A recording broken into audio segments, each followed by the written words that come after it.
लेकिन do sir ने हमसे बदतमीजी से बात की, बोलते हैं ऐसे बहस मत करो, चलो जाओ यहाँ से। देश के सरकारी स्कूलों की हालत आज किसी से छुपी नहीं है। ज़्यादातर स्कूल खंडर हो गए हैं, कब गिर जाएं पता नहीं।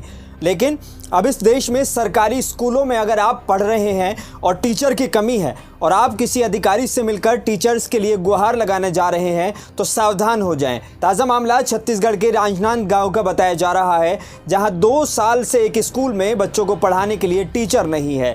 तो इन बच्चों ने सोचा कि शायद बड़े अधिकारियों से गुहार लगाएंगे तो कुछ हो जाए।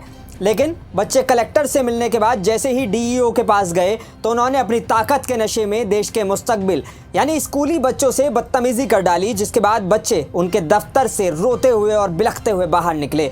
अब सवाल ये उठता है, क्या इन अधिकारियों पर कोई कार्रवाई होगी और क्या इस तरह विश्व गुरु बनेंगे हम, क्योंकि बेटी बचा नहीं पा रहे हैं और बेटियों को पढ़ने भी नहीं दिया जा रहा है।